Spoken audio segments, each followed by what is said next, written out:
guys. Tonight, we begin with a single question that haunted America for decades. How do you connect an ocean to an ocean when there's an entire continent in the way? The answer turned out to be 7 years of backbreaking labor, thousands of lives, and 1,700 miles of iron and wood laid across some of the most unforgiving terrain on Earth. So before you get comfortable, take a moment to like the video and subscribe, but only if you genuinely enjoy what I do here. And let me know in the comments where you're tuning in from and what time it is for you. I'm always curious whether you're settling in for the night or listening during the day. If you've got personal experience with railroad work, or if your father or grandfather told you stories about working the rails, I'd especially love to hear your stories down below. Your generation lived through history that younger folks only read about. Now, dim the lights, maybe turn on a fan for that soft background hum, and let's ease into tonight's journey together. Picture this. It's 1863. You're standing in Sacramento, California, looking east toward a continent that might as well be another world. Your family back in New York might as well be on the moon. Getting there means months aboard ships sailing around Cape Horn, or months crossing hostile territory by wagon train where dysentery kills more people than arrows ever did. There's gold in California, sure, but there's no easy way to get it back east. There's land, timber, opportunity, but it's all locked away behind 3,000 miles of prairie, desert, and mountains that have killed more optimistic travelers than anyone cares to count. The dream of a transcontinental railroad had been kicking around since the 1820s, back when the idea seemed about as practical as flying to the moon. And yet here we are, in the middle of a civil war, and Congress decides this is the perfect time to start the largest infrastructure project in American history, because nothing says we've got this under control like trying to build 1,700 miles of railroad through territory we barely control, using technology we're still figuring out, with labor we don't have, and money that doesn't exist. Spoiler, they actually pulled it off. The Pacific Railway Act of 1862 seems insane when you really think about it.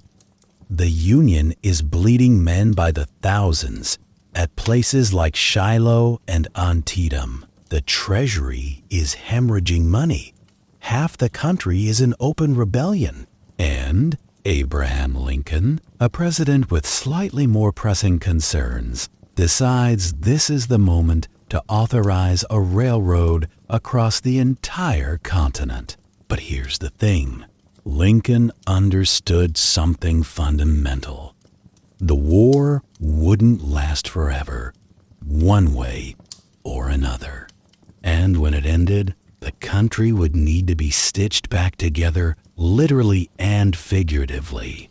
A railroad connecting east and west would do more than move goods and people.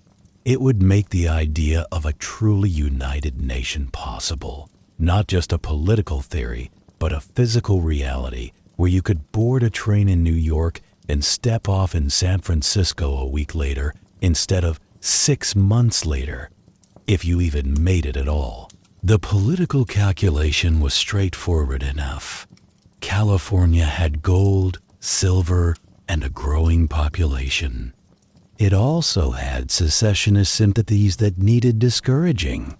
Binding California to the Union with iron rails would make splitting off considerably more difficult. Nevada had silver mines that would help fund the war. Utah had Mormons, and that was its own complicated situation. But all of it was disconnected, isolated, vulnerable. Congress sweetened the deal with land grants, 10 alternating sections per mile on either side of the track, and government bonds based on terrain difficulty. $16,000 per mile for flat prairie, $32,000 for plateau country, $48,000 per mile through mountains. On paper, it looked generous. In practice, it meant the companies would have to move heaven and earth just to break even, because no one in Washington really understood what they were authorizing. They were asking someone to build a railroad through territory where the maps literally said Great American Desert and unexplored, where indigenous tribes had every reason to oppose this intrusion, where winter temperatures could drop to 40 below and summer heat could warp iron rails into useless curves, where the nearest tree might be 100 miles away and water even farther, where moving supplies meant hauling everything across that same impossible distance before you could even start laying track. And yet, somehow, 2 companies said yes. The Union Pacific, building westward from Omaha, the Central Pacific, building eastward from Sacramento. They would meet somewhere in the middle, location to be determined by whoever could build faster, because Congress, in its wisdom, hadn't specified where that meeting point should be. This meant the companies weren't just racing against terrain and weather and hostile tribes, they were racing against each other, because every mile built meant more land grants, more government bonds, more control over the most lucrative trade route in American history. The stakes couldn't have been higher.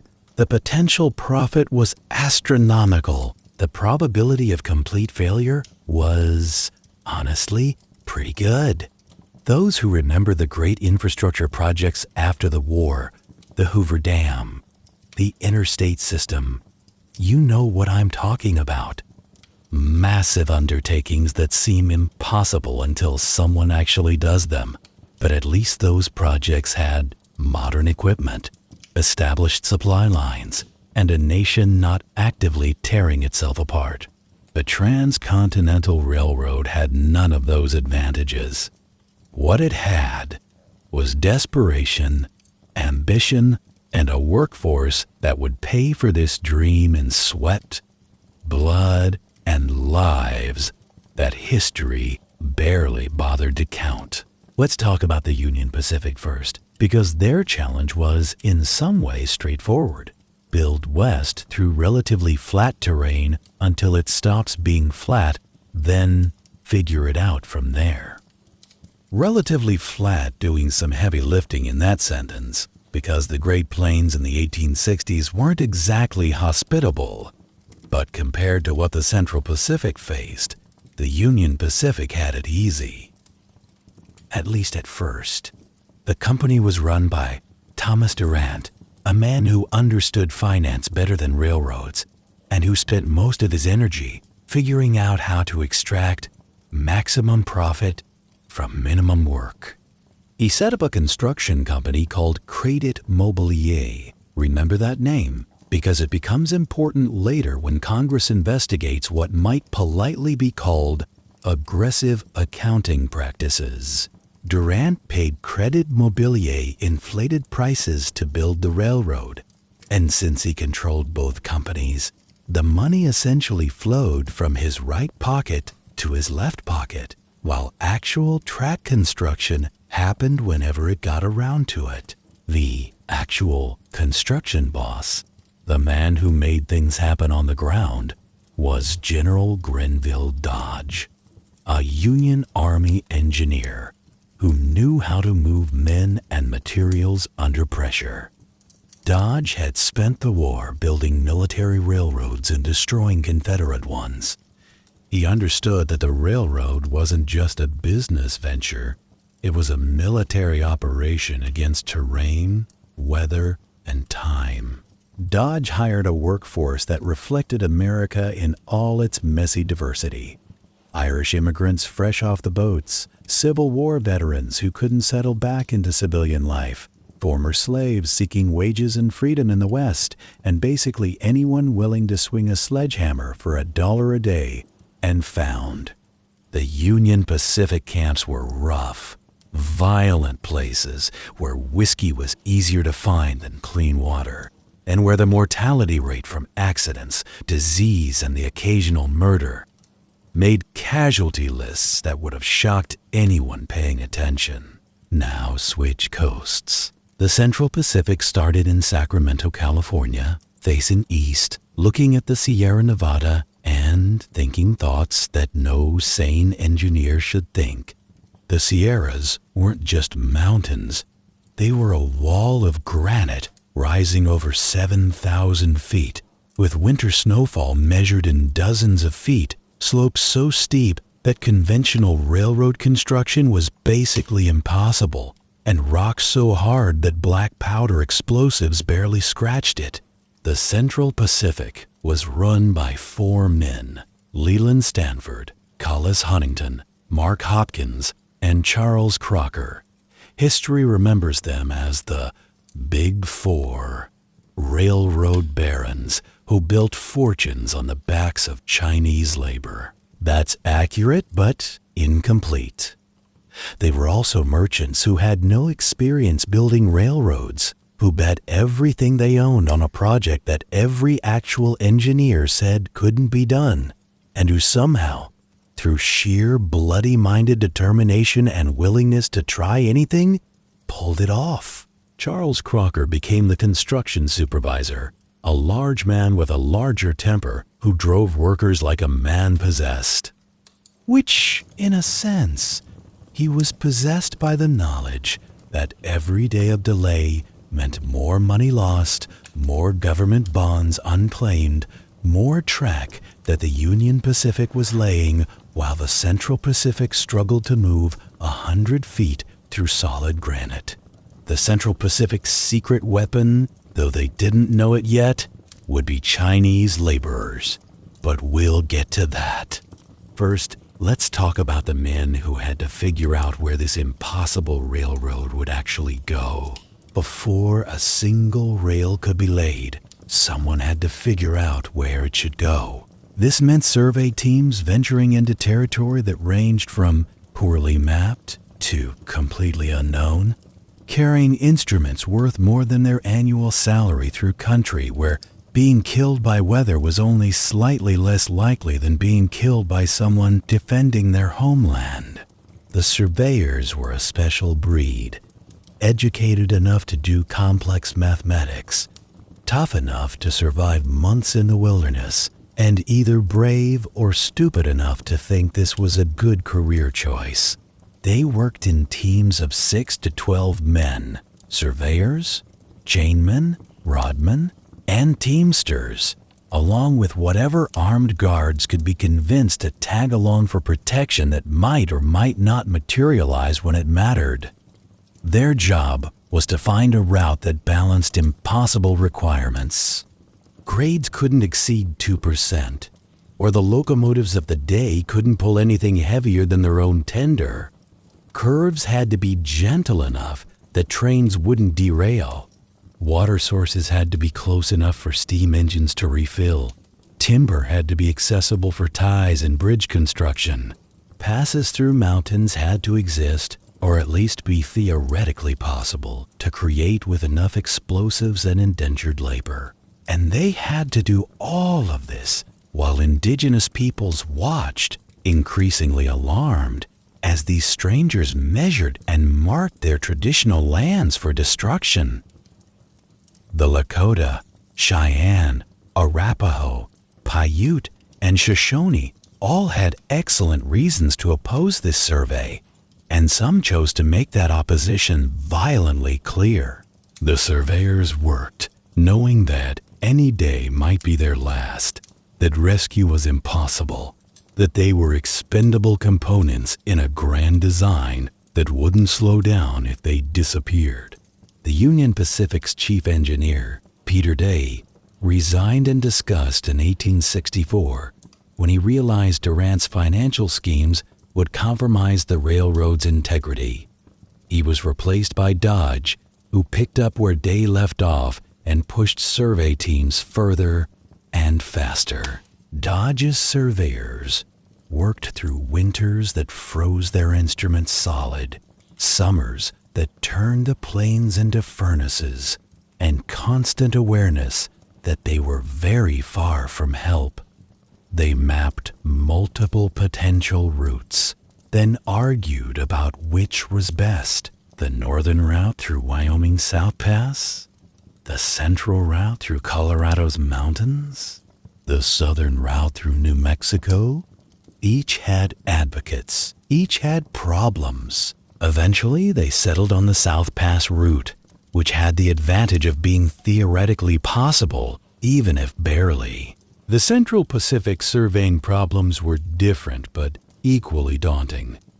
Theodore Judah, the railroad's original chief engineer, had spent years searching for a viable route through the Sierra Nevada. Everyone told him it was impossible. The mountains were too high, too steep, too granite. Winter snow could bury a train 40 feet deep.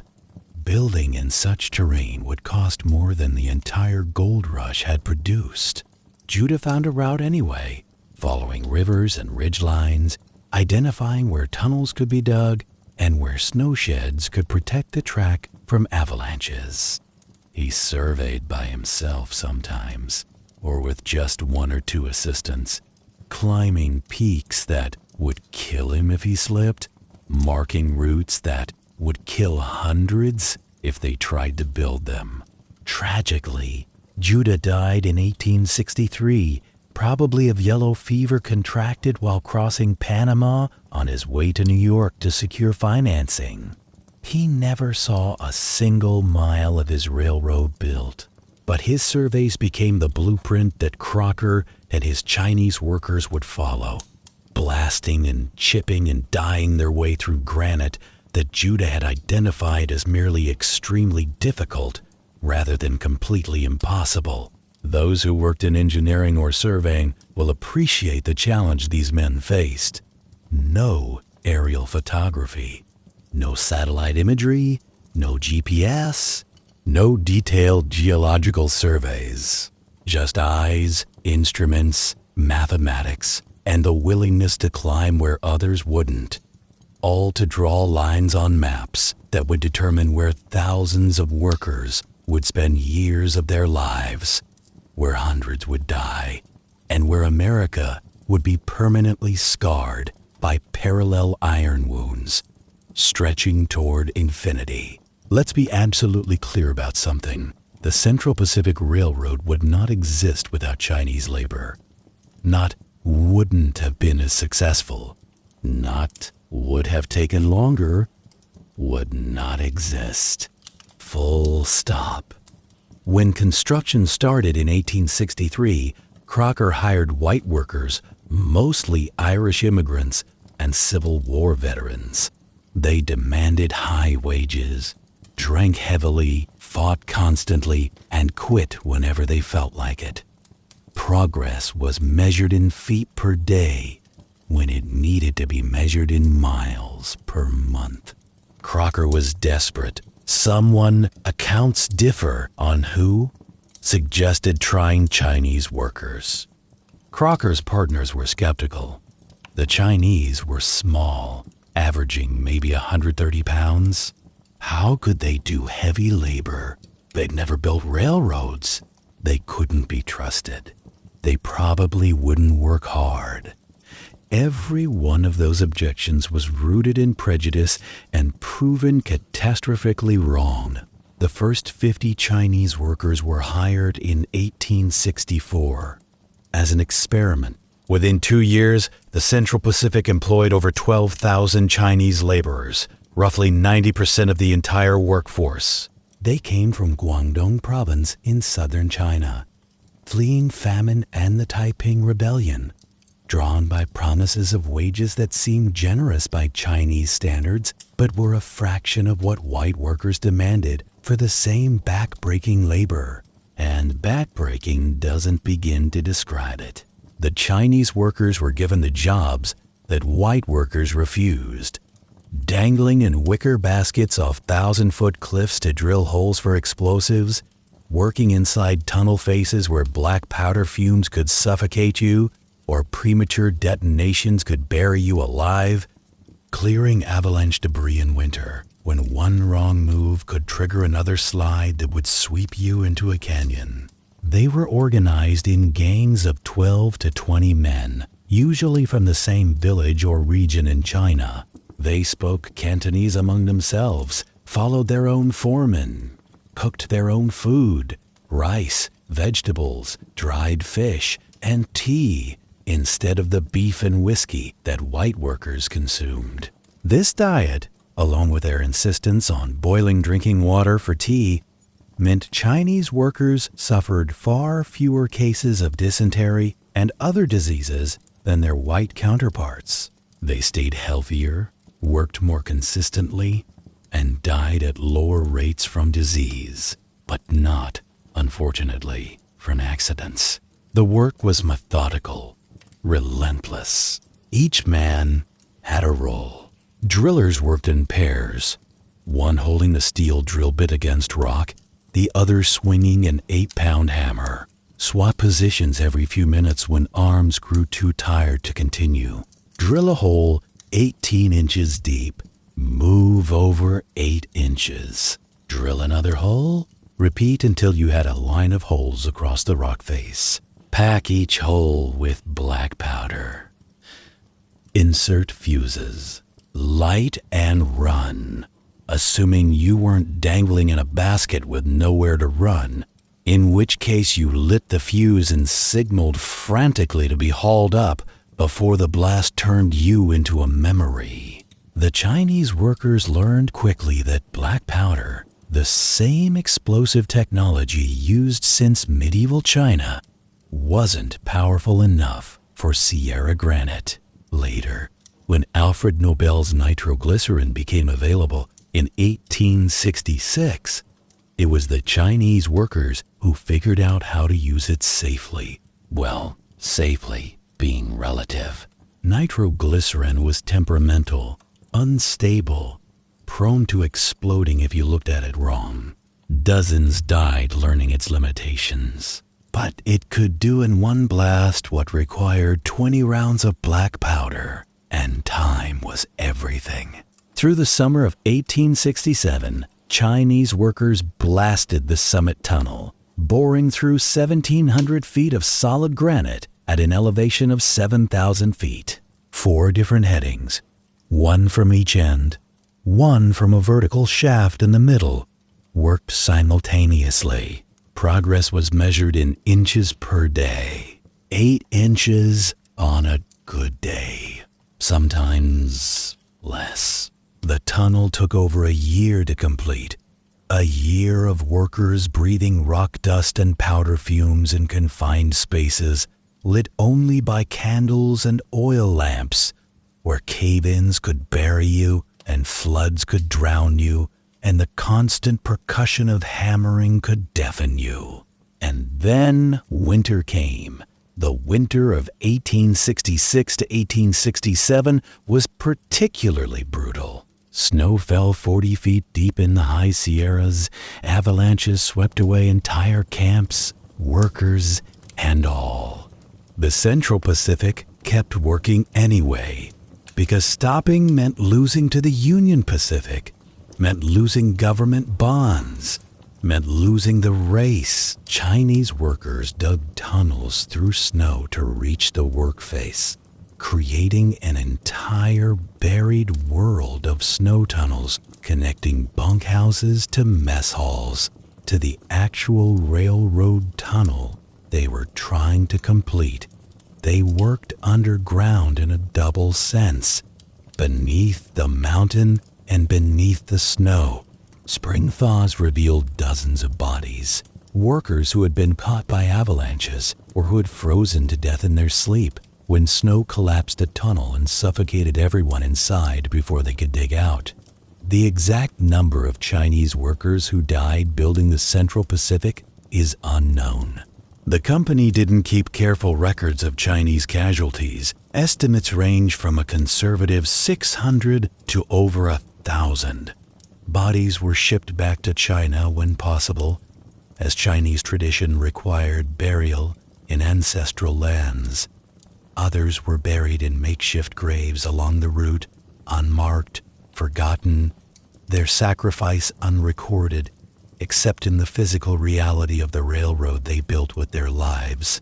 Those of you who served know something about working with people from different backgrounds under terrible conditions, about learning to respect competence and courage regardless of where someone came from. The white foreman who initially doubted the Chinese workers learned the same lesson. By 1867, when labor disputes arose, Chinese workers were trusted with increasingly responsible positions. They proved themselves not just equal to white workers, but often superior in discipline, reliability, and sheer determination. And yet they were paid roughly a third of what white workers earned. They lived in worse conditions, received less medical care, and faced constant discrimination and violence in the frontier towns that sprang up along the route. When they protested their treatment in 1867, organizing a strike for equal pay and better conditions, the Central Pacific simply stopped delivering food to their camps until they went back to work. The strike lasted a week before hunger broke it. The railroad was built on Chinese backs, Chinese skill, and Chinese blood. But the photographs from the Golden Spike ceremony in 1869 show almost exclusively white faces. The Chinese workers who made it possible were deliberately excluded from the celebration, erased from the official narrative. History is starting to correct that erasure, but it took over a century to begin.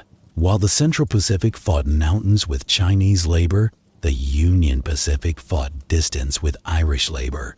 And when I say fought, I mean it almost literally. The Union Pacific work camps were notorious for violence, drunkenness, and the kind of rough justice that happened when you gathered thousands of young men far from civilization and gave them hard labor, harder liquor, and no law enforcement worth the name. The Irish had been coming to America for decades, fleeing the potato famine that killed 1 million people and drove millions more to emigrate. They arrived in New York poor, desperate, and willing to work for wages that earlier immigrants wouldn't consider. They'd built the Erie Canal. They'd built urban railroads in Boston and New York. They knew how to swing picks and sledges, how to move earth, how to survive on little and work through pain. The Union Pacific hired them by the thousands. Fresh off immigrant ships, they'd sign contracts in New York or Boston, board trains west to Omaha or wherever the railhead had advanced, and find themselves in a tent city in the middle of nowhere, with a foreman yelling at them to move faster or get out. The work itself was brutal in its own way, different from the Central Pacific's mountain warfare, but no less demanding. The Union Pacific was building across relatively flat terrain, but flat doesn't mean easy. It means exposed. No shelter from sun that could bake you to delirium or winter winds that could freeze you solid. No trees for timber, meaning ties had to be shipped from hundreds of miles away. No clean water, meaning dysentery was epidemic.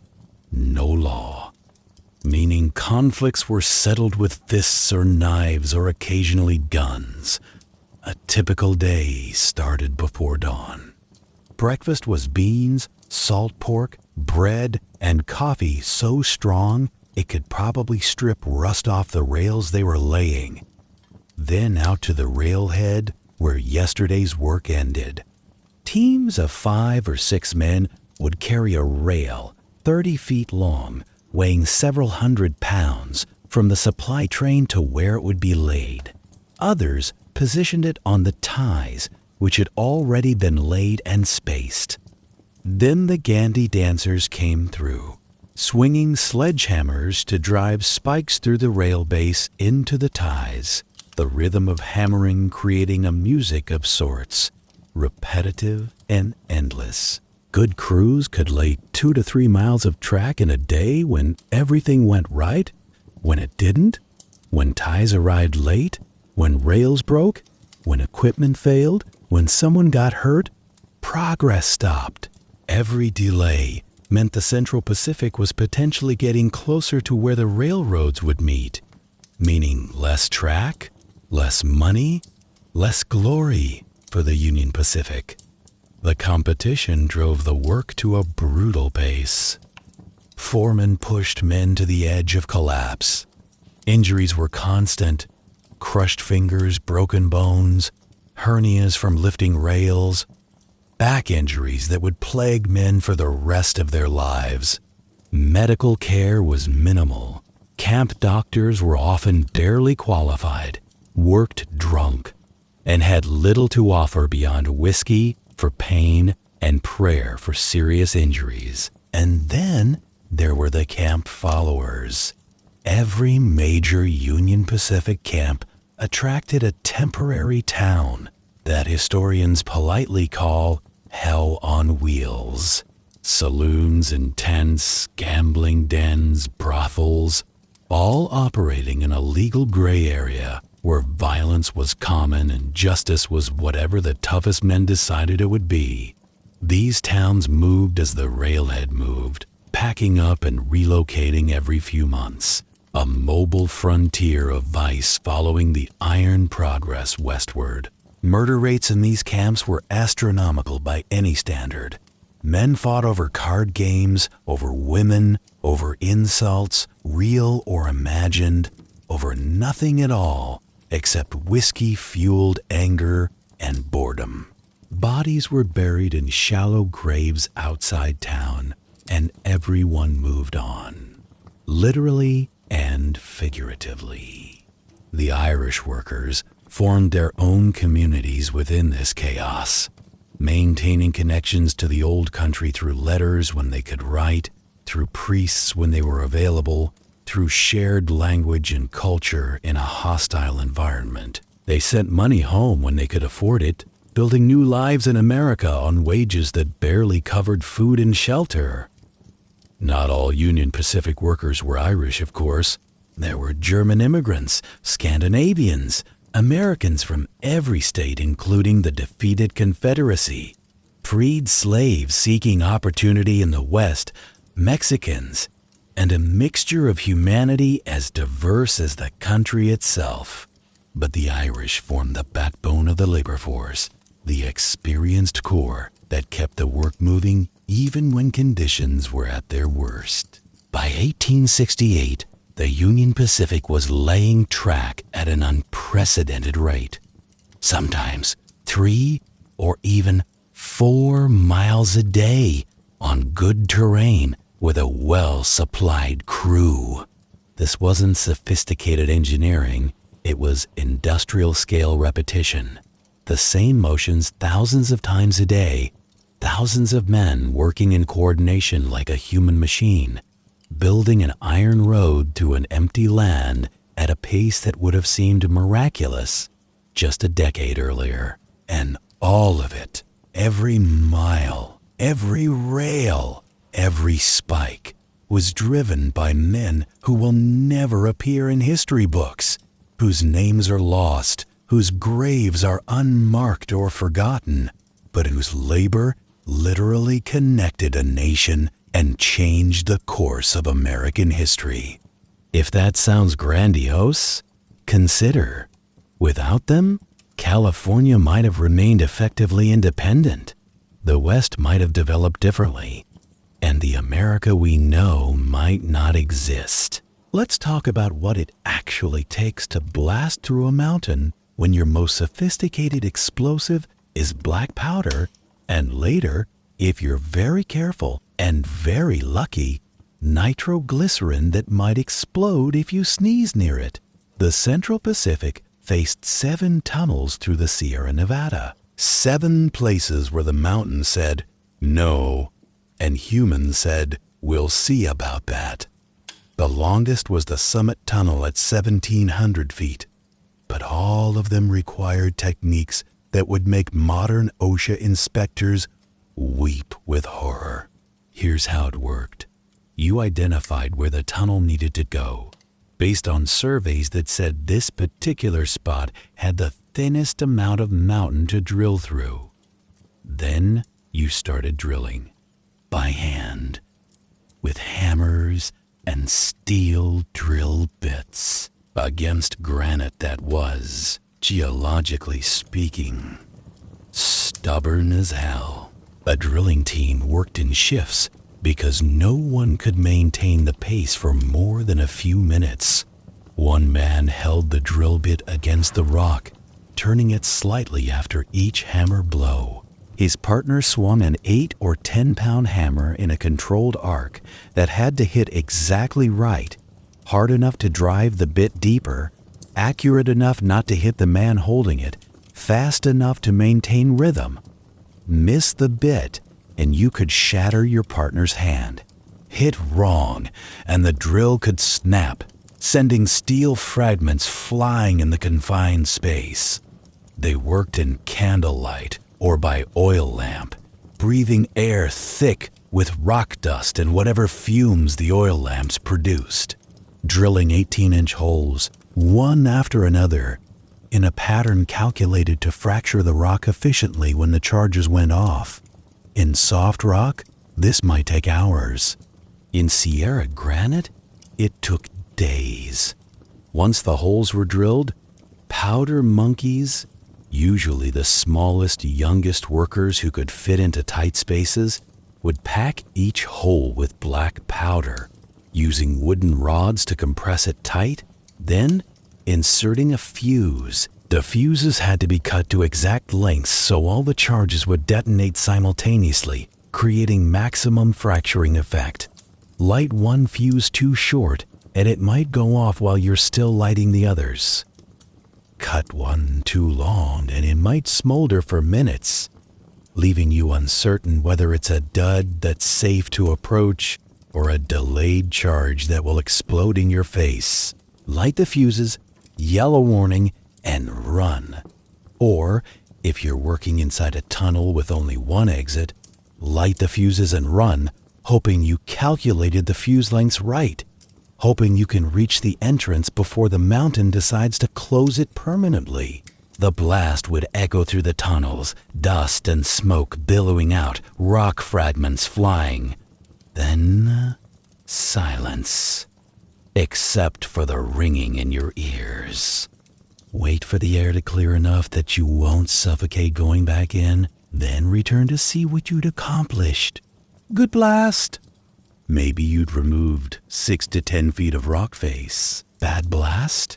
Maybe you'd shattered the rock incorrectly, creating new cracks that would have to be dealt with. Or maybe you'd barely made a dent and would have to drill and blast again in the same spot. Worst case? The blast brought down the tunnel ceiling, burying anyone who didn't get out fast enough. And now you had to clear tons of debris before you could even resume progress. This was the daily reality for Chinese tunnel workers through 1866 and 1867. Drill, blast, clear, repeat. Inches at a time through rock that had stood for millions of years and saw no reason to cooperate with human ambition. Then nitroglycerin arrived, and everything became both better and worse. Better because nitro could do in one blast what required multiple black powder charges. Worse because nitro was, technically speaking, absolutely terrifying. Alfred Nobel had invented a practical form of nitroglycerin in the early 1860s, but practical is doing heavy lifting in that sentence. The stuff was temperamental, unstable, and prone to exploding from impacts, temperature changes, or apparently whenever it felt like it. Shipping it was a nightmare. Multiple shipments exploded in transit, killing teamsters and destroying wagons. Using it was worse. The Central Pacific tried it anyway, because they were desperate. Summit Tunnel was taking forever, and the Union Pacific was eating up prairie miles while the Central Pacific chipped away at granite. Crocker authorized the use of nitroglycerin despite its dangers, and Chinese powder monkeys learned through trial and fatal error how to handle it. The rules they developed: never let it freeze or get too hot. Never jostle it. Mix it fresh on site. Never transport it long distances. Use the smallest amount that will do the job. And when you light the fuse, you run like your life depends on it, because it does. Dozens of Chinese workers died learning nitroglycerin's limitations. The Central Pacific's records, what few exist, mention powder accidents without elaborating.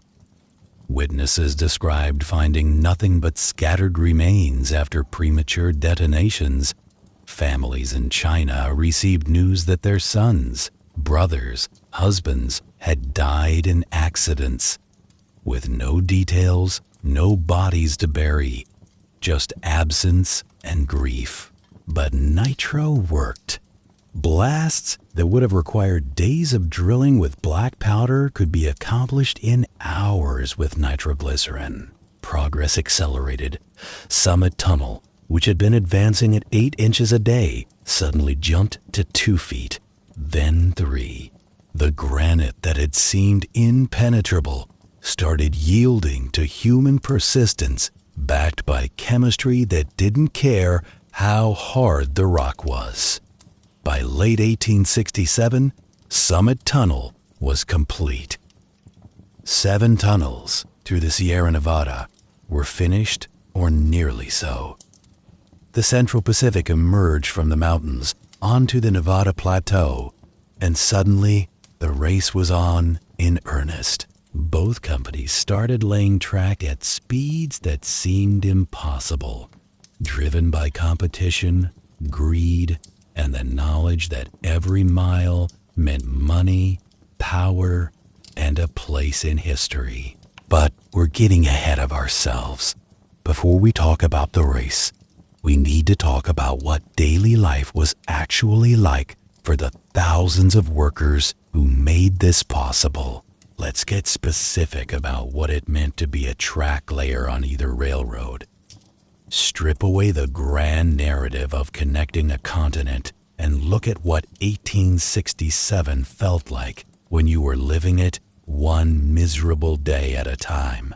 You wake up, if you slept at all, in a tent that houses 8 to 12 men on the Union Pacific, or in a rough bunk house with dozens of others on the Central Pacific if you're Chinese. It's either too hot or too cold, never comfortable. If it's summer on the plains, you're already sweating before you're fully conscious. If it's spring or fall, your breath fogs and frost covers everything. No shower, no running water. If you're lucky, there's a barrel of water for washing, shared among hundreds of men. More likely, you wipe your face with a rag and call it good. Clothes? The same ones you wore yesterday, and the day before that, and the week before that. You own maybe 2 sets of work clothes total, and washing them means doing it yourself in whatever water you can spare, which isn't often. Breakfast depends on which company you work for. Union Pacific, beans, salt pork or bacon, bread that's probably stale, and coffee that could strip paint. Some kind of mush if supplies are good. The food is designed for calories, not taste. You eat because you need fuel for the next 12 hours of labor, not because anyone cares about your dining experience. Central Pacific Chinese workers ate better, relatively speaking. Rice, vegetables when they could get them, dried fish, sometimes fresh fish if they were near water. Tea instead of coffee, which, as mentioned earlier, meant boiled water and lower disease rates. But better is relative when you're about to spend 12 hours in conditions that would violate every labor law ever written. After breakfast, you walk to wherever yesterday's work ended. Might be 100 yards, might be a mile. Doesn't matter. You're walking either way, carrying whatever tools you'll need. The sun is up now or will be soon, and you can see the day's work stretching ahead of you like a sentence you're serving.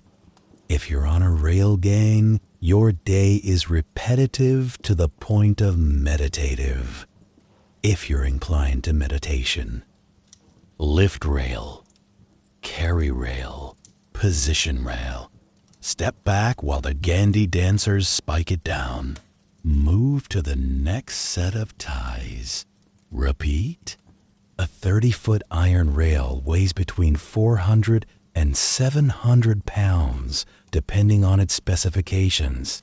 It takes 5 or 6 men to carry it.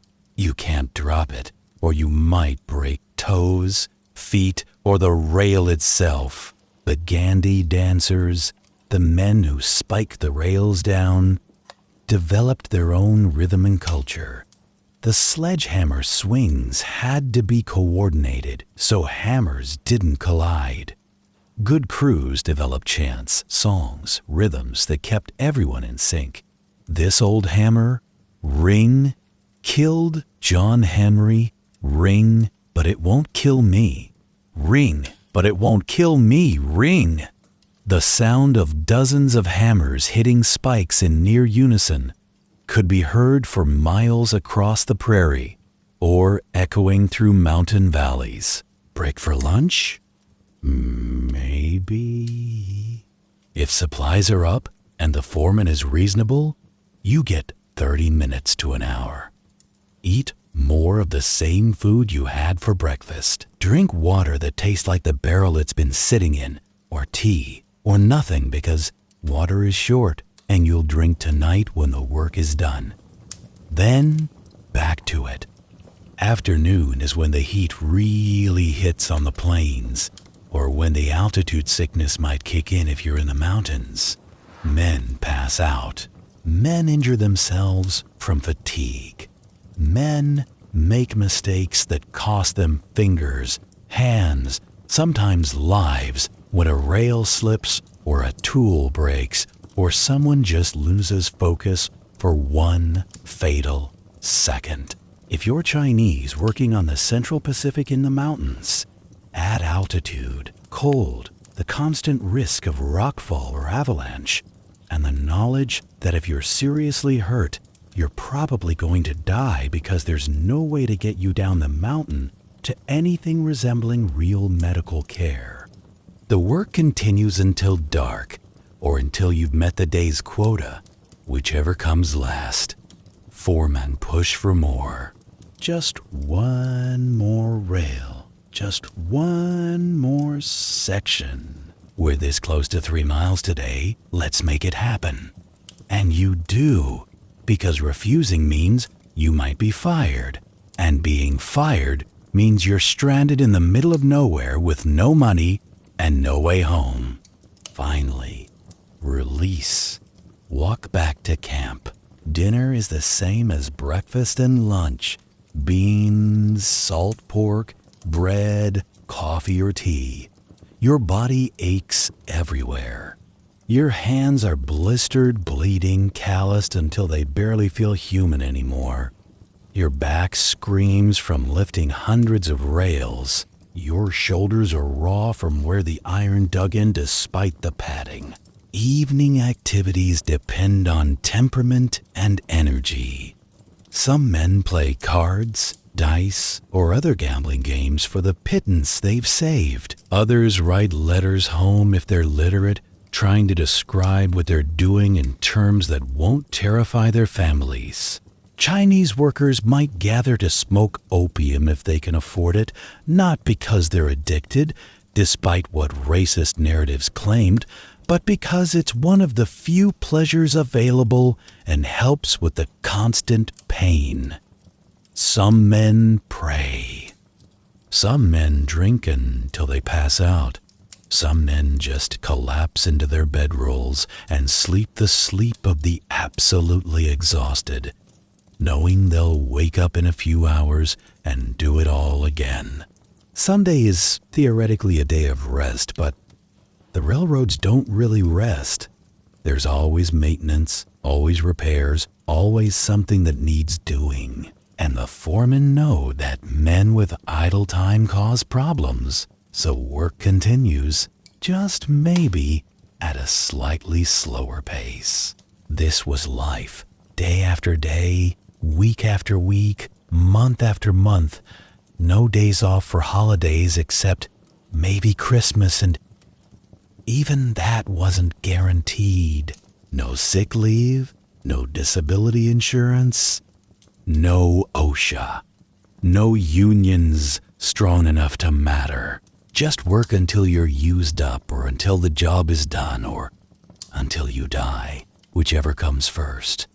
And yet, men kept coming, kept working, kept building, because the wages, as bad as they were, beat what they could earn elsewhere, because the dream of going west had captured imaginations, because pride in building something permanent, something that would outlast them, gave meaning to suffering, because sometimes you don't have a choice, and you do what you must to survive.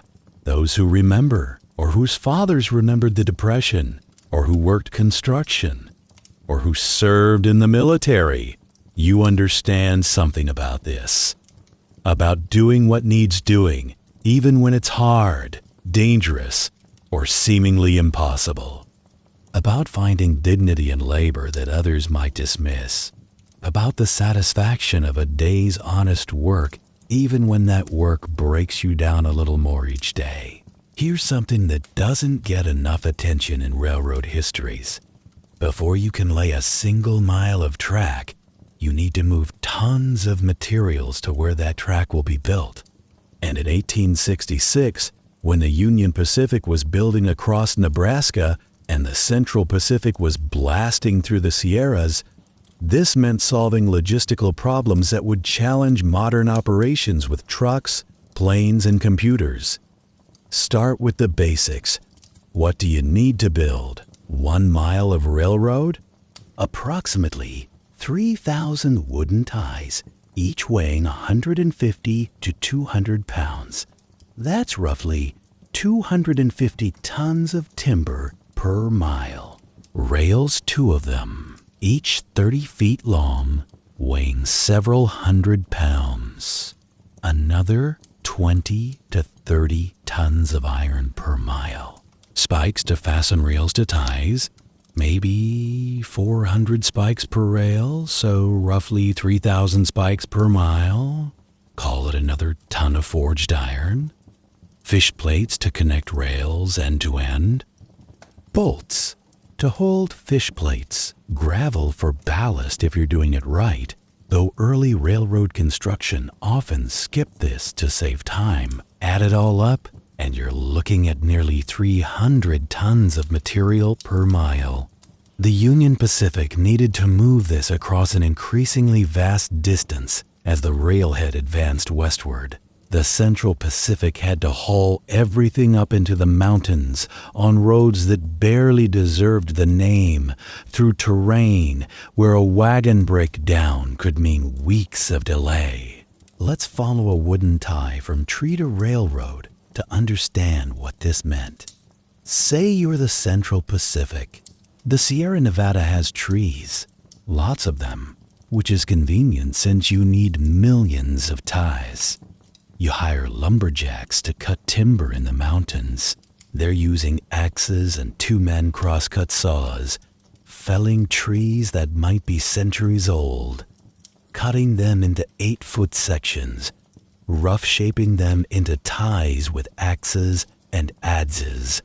Those ties need to get down the mountain. In winter, you can slide them down on the snow, dangerous work that kills men when logs get away and tumble unpredictably. In summer, you build wooden chutes, essentially slides that send ties careening down the mountainside to collection points below. Or you load them on wagons, drive ox teams down narrow mountain roads where one wrong step means a 1,000-foot plunge, and hope the brakes hold. At the base camp, ties are sorted, checked for quality, treated with creosote or other preservatives if time allows. It often doesn't. Then, loaded on flat cars to be hauled to the railhead. Each step requires labor, animals, equipment, and time. And this is just for wood that's relatively close to where it's needed. The Union Pacific faced a different problem. No trees. The Great Plains were exactly that. Plains. Grassland. Occasional cottonwoods along rivers, but nothing suitable for railroad ties on the scale needed. This meant importing timber from forests hundreds of miles away, either from the Missouri River region or from shipped-in timber from Michigan and Wisconsin. This timber traveled by boat to Omaha, then by wagon to the railhead until the railroad itself could be used to move supplies. As the railhead advanced, the Union Pacific would build temporary sidings where supply trains could unload materials just behind the construction crews, creating a moving supply line that had to stay ahead of the work or everything stopped. Iron was even more complicated. Both companies needed rail iron in enormous quantities, and in the 1860s, American iron production couldn't keep up with demand. Much of the rail iron was imported from England, forged in British mills, shipped across the Atlantic, moved by rail to New York or Boston, transferred to ships again for the journey around Cape Horn or across Panama, delivered to San Francisco, or moved by rail west from New York. The journey of a single rail from British mill to installation on the Transcontinental Railroad could take 6 months or more and involve dozens of handlers, 3 or 4 ships, multiple railroads, countless wagons, and costs that made the rail worth its weight in something approaching gold. And rails break. Iron technology in the 1860s was good, but not perfect.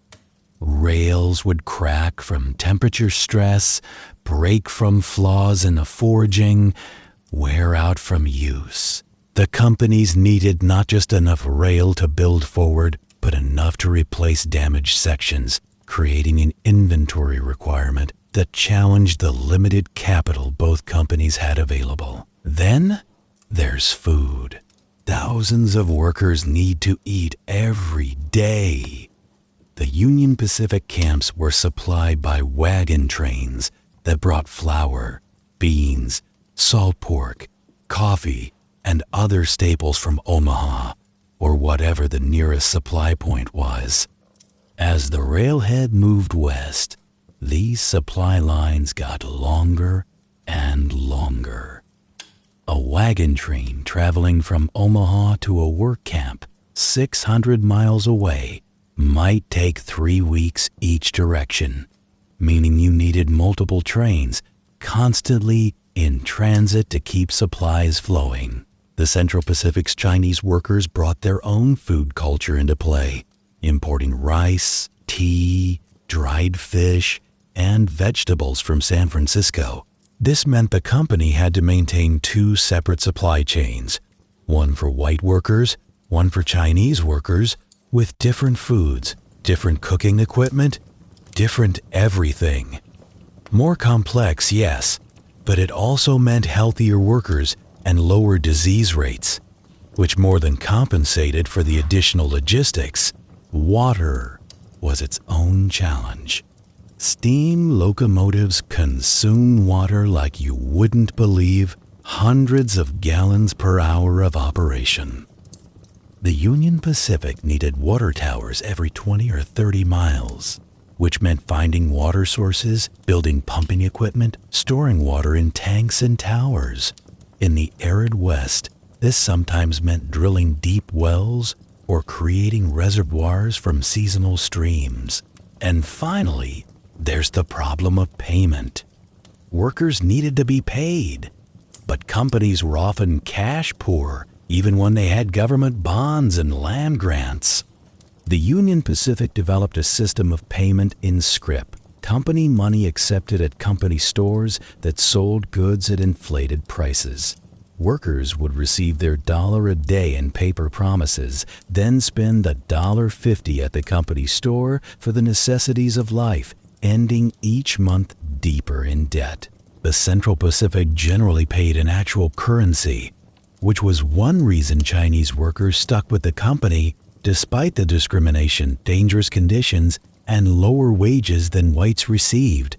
At least they were paid in money that could be sent home to China or saved toward their own futures. This vast, complex, continent-spanning supply chain had to function with Victorian-era communication and transportation technology. No radios, no phones, no trucks. Messages moved by telegraph where lines existed, otherwise by rider or mail. Orders for supplies might take weeks to reach their destination and weeks more for those supplies to arrive. Planning required accurate forecasting of needs months in advance, and errors meant work stoppages, financial losses, and potentially losing the race to the competing railroad. The men who manage these supply operations don't get monuments or their names in history books, but without them, not 1 mile of track could have been laid. The work camps would have starved, the construction would have stopped, and the transcontinental railroad would have remained a dream, rather than becoming an achievement that changed the course of American history. We need to talk about something that railroad histories often gloss over. The Transcontinental Railroad was built through land that was already inhabited, and the people living there had every reason to view this project as an existential threat, because it was. The Lakota, Cheyenne, Arapaho, and Paiute peoples watched surveyors marking their lands, construction crews digging and blasting, tracks advancing like a slow-motion invasion. The buffalo herds that sustained their way of life were being disrupted, sometimes deliberately hunted to deny native peoples their food source. Telegraph poles marched across sacred lands. The promised tide of white settlers that would follow the railroad would mean the end of everything they knew. This wasn't paranoia or misunderstanding. It was accurate assessment of what history would prove true. The Transcontinental Railroad marked the beginning of the end of Plains Indian independence. Both railroads faced what their reports called Indian troubles, which is like calling World War II a disagreement. These were raids, attacks, and acts of resistance by people defending their territory using the only methods available to them. Union Pacific survey teams were ambushed, construction crews were attacked, telegraph lines were cut, railroad workers were killed. The government's response was military force. Army units were assigned to protect railroad construction. Forts were established along the route.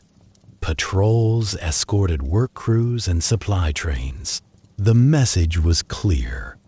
The railroad would be built, resistance would be met with violence, and native peoples would move or be moved. General Dodge, the Union Pacific's chief engineer, was also a military commander with a military mindset. when Lakota warriors attacked railroad workers near Plum Creek in 1867, derailing a train and killing several men, the response was swift and brutal. Army patrols hunted the war party, seeking retribution that would discourage future resistance. But let's not pretend this was a conflict between equals. One side had a continental industrial economy, modern weapons, and the backing of a government that wanted the railroad built regardless of who got displaced. The other side had traditional weapons, horses, and the knowledge that they were fighting for their survival as a people.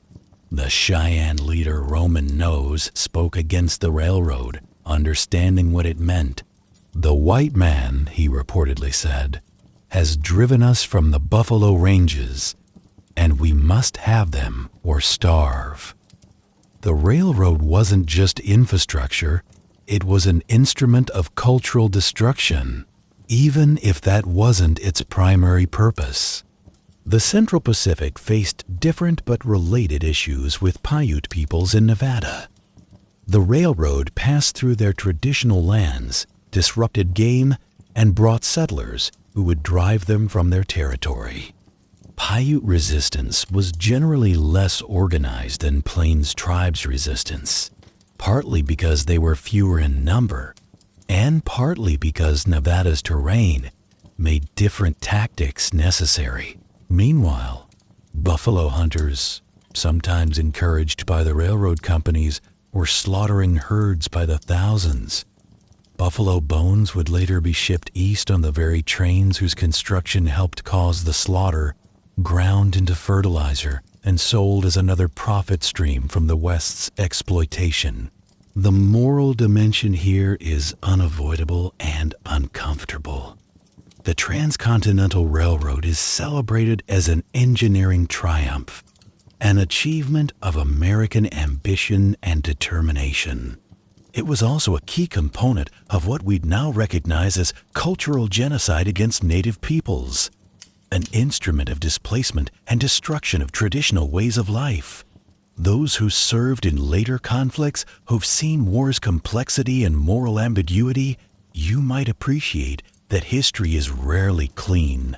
The men laying rails probably didn't think of themselves as instruments of imperial expansion. They were workers trying to earn wages, build something permanent, maybe find opportunity in the West. The Chinese workers certainly weren't there to oppress anyone. They were fleeing oppression themselves, and yet the effect was the same regardless of individual intent. The railroad cut through indigenous lands, brought settlers who drove out the original inhabitants, enabled the destruction of buffalo herds, and marked the beginning of the reservation system that would confine free peoples to designated areas of their own land. The railroad company's records mention Indian threats and the need for military protection, but rarely acknowledge that from the native perspective, they were the threat. The workers being killed in raids were seen as invaders, not innocent laborers. The destruction of equipment was resistance, not random violence. This doesn't make the deaths of railroad workers less tragic or real. Men died who were just trying to make a living, who had families, hopes, and dreams that ended violently on a prairie thousands of miles from where they were born. The Irish immigrant killed at Plum Creek was as much a victim of history's machinery as the Lakota people whose world was ending. But context matters. The Transcontinental Railroad wasn't built in empty land. It was built through territories that were home to hundreds of thousands of people who weren't consulted, weren't compensated, and weren't considered except as obstacles to be overcome or removed. By 1869, when the railroad was completed, the writing was on the wall for Plains Indian independence. The buffalo herds would be gone within a decade. Lakota and Cheyenne peoples would fight their last desperate resistance at Little Bighorn in 1876, winning a battle but losing the war. The railroad made it all possible, moving troops and supplies faster than resistance could organize, bringing settlers in numbers that traditional societies couldn't compete against. The legacy of this displacement echoes into the present, a reminder that great achievements often come with terrible costs, and that the bills for historical injustices remain unpaid long after the celebrating stops. Let's talk about cold. Not turn up the thermostat cold. Not wear an extra layer cold. The kind of cold that kills you if you make one mistake. That turns simple tasks into life or death challenges, that makes work dangerous even when nothing's actively trying to kill you. The winter of 1866 to 1867 hit the Sierra Nevada with snow that measured in dozens of feet. 40-foot snowfalls were recorded. 50-foot drifts were common. The Central Pacific's work camps were buried, sometimes completely. Workers woke up in darkness, under tons of snow, in tunnels that could collapse and suffocate everyone inside. The Central Pacific's response was to keep working. Stop for winter and they'd lose months of progress to the Union Pacific, which was laying track across the relatively moderate Nebraska plains, while the Central Pacific fought mountains and snow. So they built a city under the snow. Literally. Tunnels connected bunkhouses to mess halls, to the actual railroad tunnel work sites. Men lived and worked in a dim, cold, stifling world of snow and rock, seeing daylight only occasionally if they needed to move between areas where the snow tunnels didn't connect. Avalanches were a constant threat. The work itself, blasting, which creates vibrations, would sometimes trigger slides. Natural slides happen without warning. Workers would hear a distant rumble, then a roar, then tons of snow and rock and ice would sweep down the mountain, burying everything in its path. The Chinese workers developed systems for avalanche warning and rescue, but when a slide hit, your survival chances were roughly zero. Buried under tons of compressed snow, unable to breathe, unable to dig out, you died of suffocation if you were lucky, or of your injuries if you weren't. Bodies were sometimes found in spring thaw, perfectly preserved by the cold, still in the positions they'd been in when the slide hit, running, working, sleeping. One particularly brutal slide in January 1867 buried an entire camp, 20-some workers. They found the bodies months later when the snow melted. The company records note the incident in passing, more concerned with the delay it caused than the lives it took. Temperature itself was a weapon. Sierra Nevada winter nights could drop to 20 below zero Fahrenheit or colder. The workers' bunkhouses had stoves, but keeping them fueled meant someone had to maintain fires constantly. Fall asleep without the fire going, and you might not wake up. The cold would seep in. Hypothermia would take you in your sleep, and in the morning your bunkmates would find you frozen solid. Frostbite was endemic. Fingers, toes, noses, ears, any exposed flesh could freeze in minutes. The Chinese workers wrapped themselves in every layer they owned, covering faces with cloth, wearing gloves that made detailed work nearly impossible. And yet they still drilled rock, still placed charges, still cleared debris, working in conditions that modern occupational safety standards would consider absolutely unacceptable. The Union Pacific faced different winter challenges. The plains in winter are exposed, brutal in a different way than mountains. No cover from wind that screams across hundreds of miles of flatland without slowing. No shelter from blizzards that reduce visibility to zero and pile snow in drifts that bury equipment in camps. Temperature drops that froze the ground solid, making excavation nearly impossible.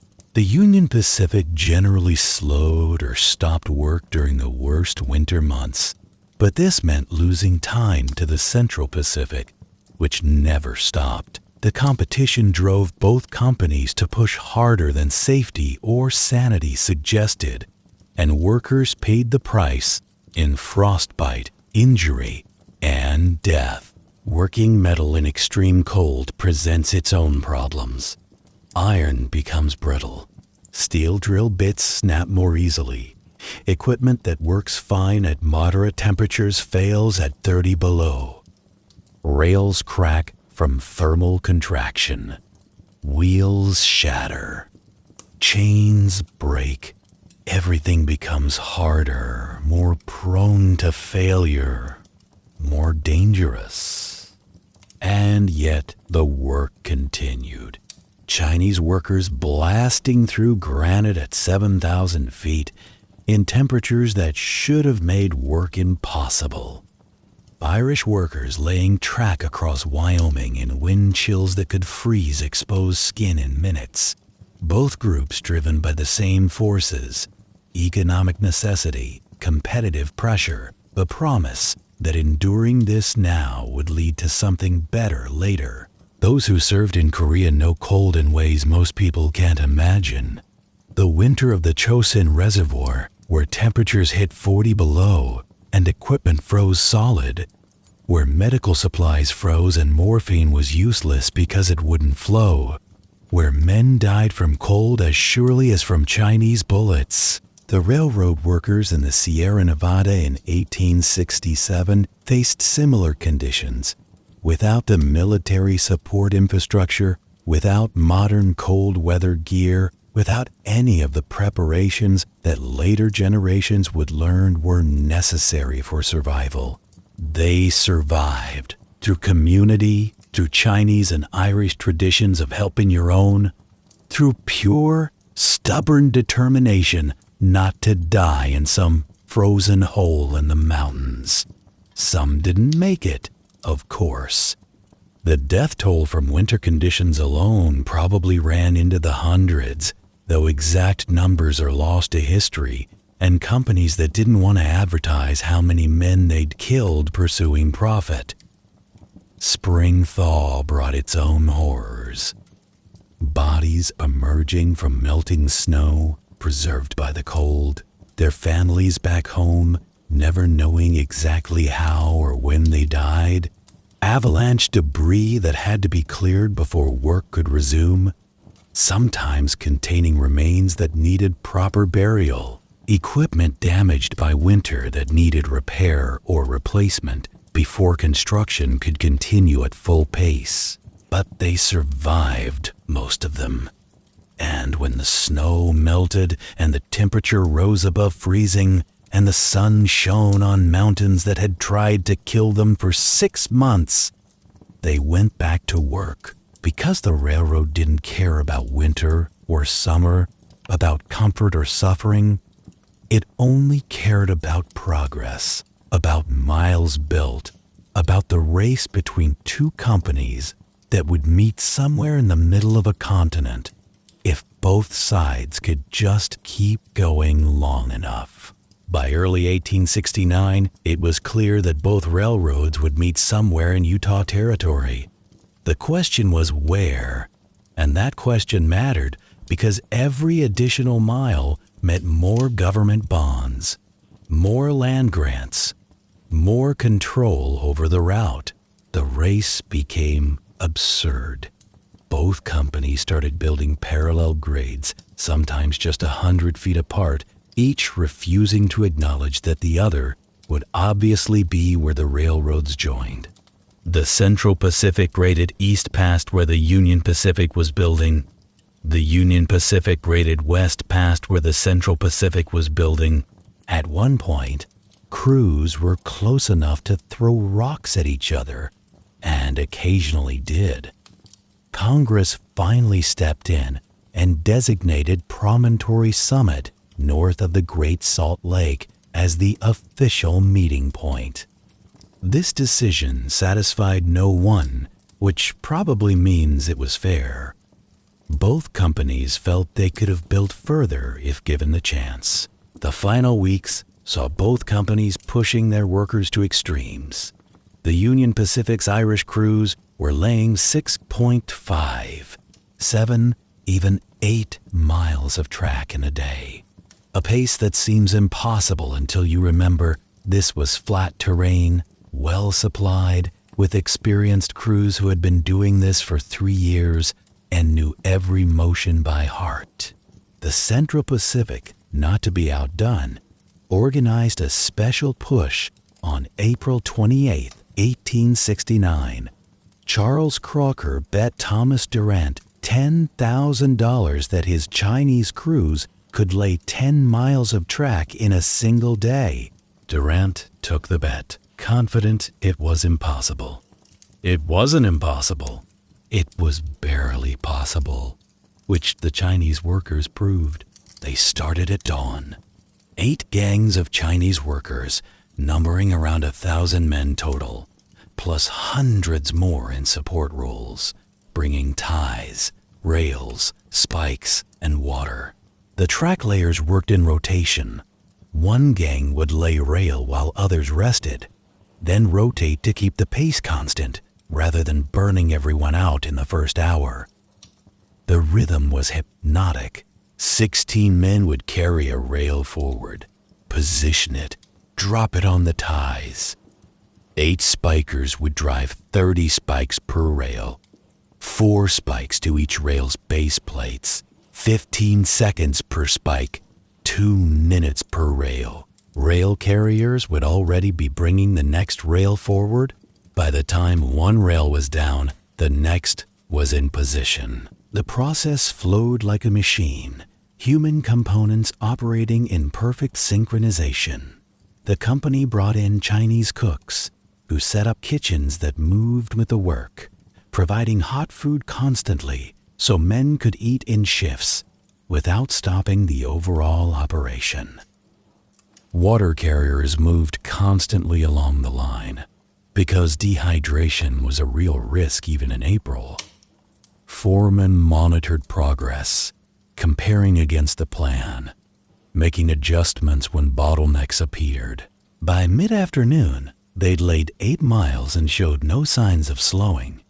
By evening, they were past 9 miles. As sunset approached, the final rails were being laid, and Chinese workers who had been at this for over 12 hours were still hammering spikes with the same precision they'd shown at dawn. Final tally, 10 miles, 6 feet of track, 1,500 tons of material moved and placed, 25,800 ties laid, 3,500 rails positioned and spiked down, approximately 55,000 spikes driven, all in less than 12 hours of actual construction time. Durant paid the $10,000. The record was never broken because no one had reason to try. The race was effectively over. Those 8 Chinese workers who actually handled the rails that day, their names were recorded for once. H. Minkler, George Booth, Edward Killeen, Michael Shea, Michael Kennedy, Patrick Joyce, Thomas Daly, and Fred McNamara. Wait, that's not right. Those were the white supervisors' names, the ones recorded. The actual Chinese workers who laid the track, whose names should have been recorded, whose achievement this was, their names were not written down. History is full of such ironies. May 10th, 1869 was set as the date for the official joining of the railroads.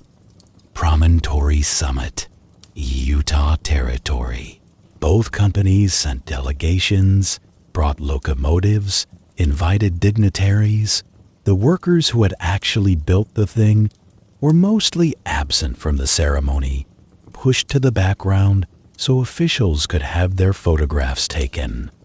The ceremony involved a golden spike, a silver spike, and several other commemorative spikes made of precious materials, all of which were immediately removed after the photographs and replaced with regular iron spikes because golden spikes don't actually hold track in place very well. Leland Stanford, representing the Central Pacific, was given the honor of driving the final spike. He swung the sledgehammer, missed the spike entirely, and dented the rail instead. Thomas Durant, representing the Union Pacific, took his turn and also missed. Eventually, someone competent drove the spike home. The telegraph operator sent the message, "Doan," to a waiting nation, and church bells rang in cities across America, celebrating the completion of the Transcontinental Railroad. The official photograph from the ceremony shows maybe 100 people, almost all white men in suits. The Chinese workers who built most of the Central Pacific are nowhere to be seen. They were deliberately excluded from the ceremony, told to stay in their camps, erased from the visual record of the achievement they'd made possible. The Irish workers who built the Union Pacific don't appear either, for the most part. A few workers are visible at the edges of photographs, but the composition focuses on officials, engineers, investors, the people who financed and managed the work, not the people who actually did it. The Transcontinental Railroad was complete.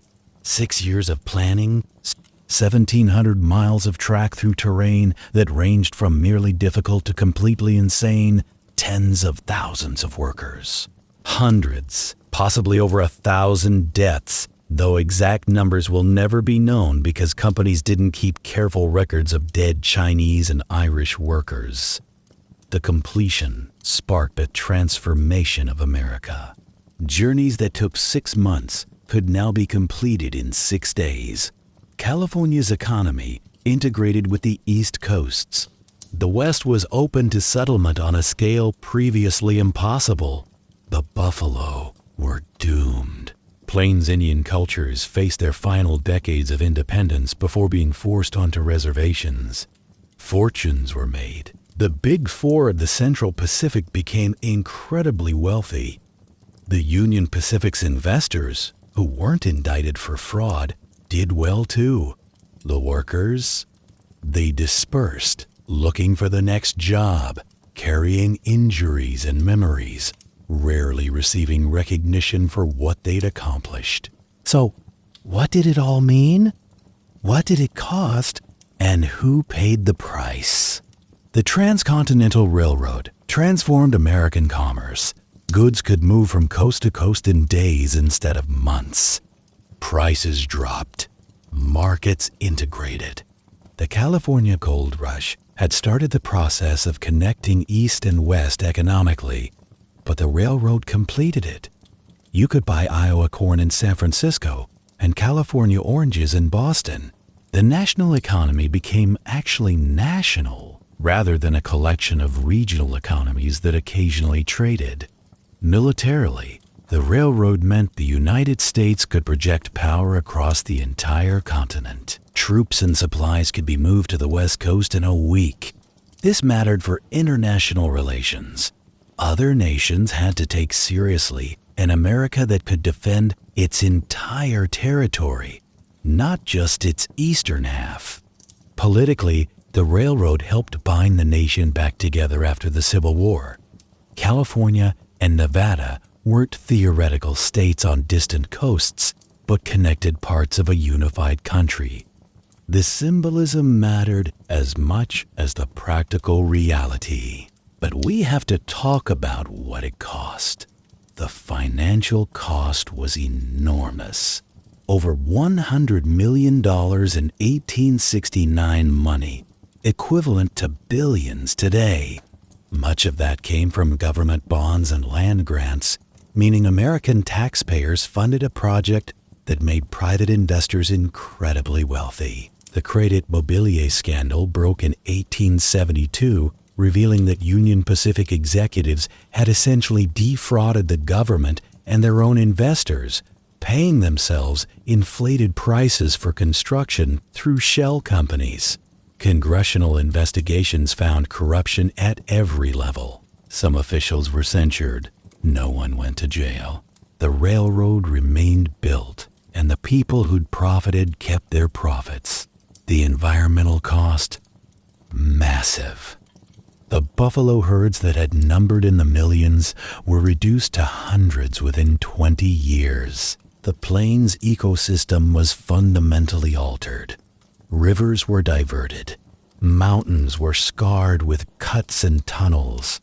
Forests were harvested for ties until they were gone. The western landscape was permanently transformed, from natural to industrial, from ecological to economic. The human cost? We've covered some of it. The workers who died building the railroad, crushed by falling rock, buried in avalanches, killed in explosions, frozen to death, worked to death, murdered in camps or raids, dying of disease or injury, or simply giving up. Their numbers are uncertain. Perhaps 600 Chinese workers on the Central Pacific, perhaps 400 workers on the Union Pacific, though that's almost certainly an undercount. Maybe more. We'll never know exactly, because no one thought their lives were worth recording with precision.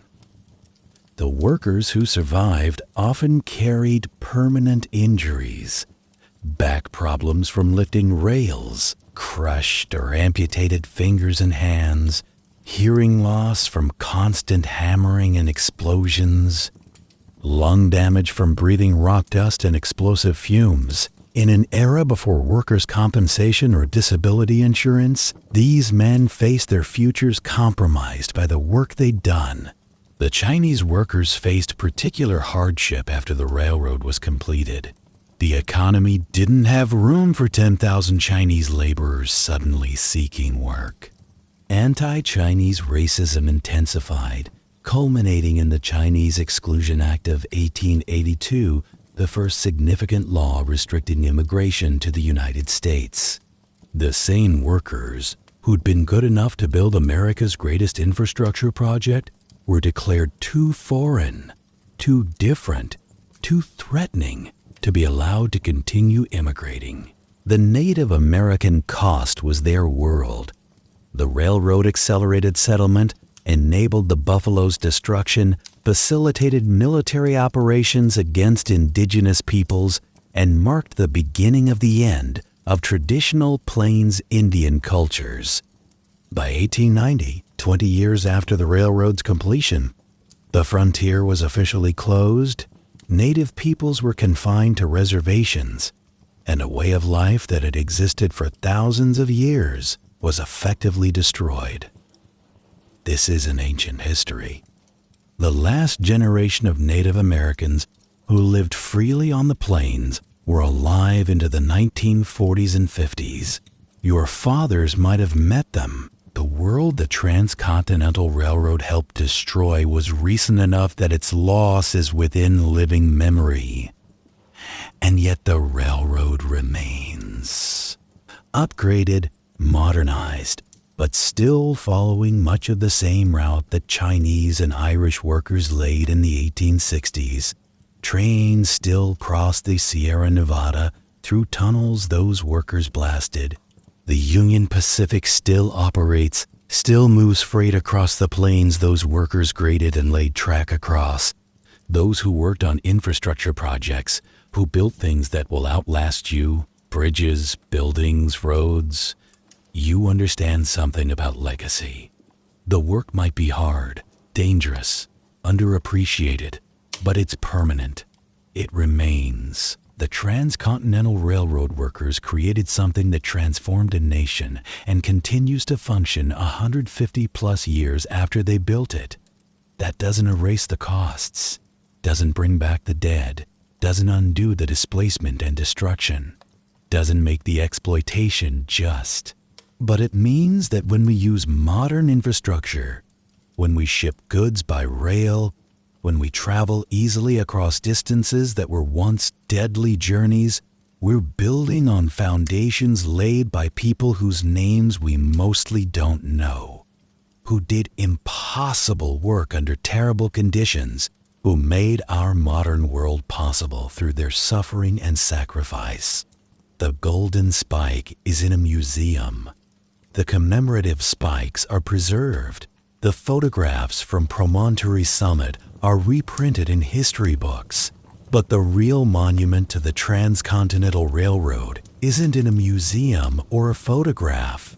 It's the working railroad itself and the knowledge that it was built by ordinary people.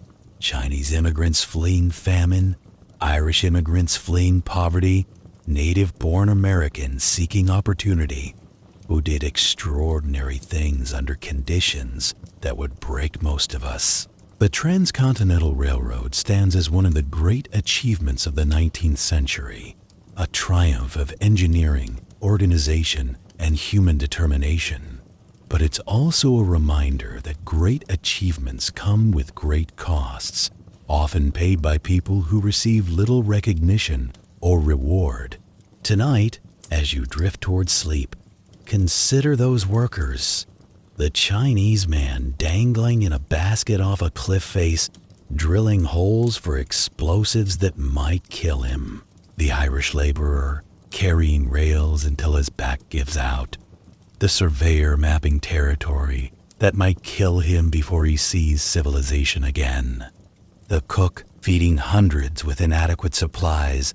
The teamster driving wagons across impossible distances. The engineer solving problems no one had faced before. They weren't heroes in the traditional sense. They didn't ask for monuments or parades.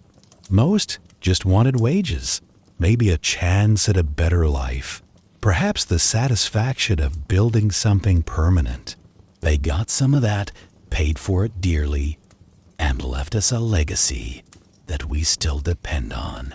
If tonight's journey through railroad history brought back memories, maybe your father told you stories about working the rails, or your grandfather remembered when the railroad first connected his hometown to the wider world, I'd be honored if you shared those memories in the comments. Your generation holds perspective that can't be found in books, and these personal connections to history matter. The rails still run. Freight moves across the continent. The work continues. Different now, but built on foundations laid by people who changed the world. One rail, one spike, one impossible day at a time. Their voices are mostly silent now, but if you listen carefully, you can still hear the echo of their hammers, the rhythm of their work, the price they paid for progress. Rest well, and perhaps, as sleep comes, spare a thought for those who built the iron road that connected a nation and whose sacrifice made possible the comfortable, connected world we often take for granted. The past may be distant, but its echoes never truly fade.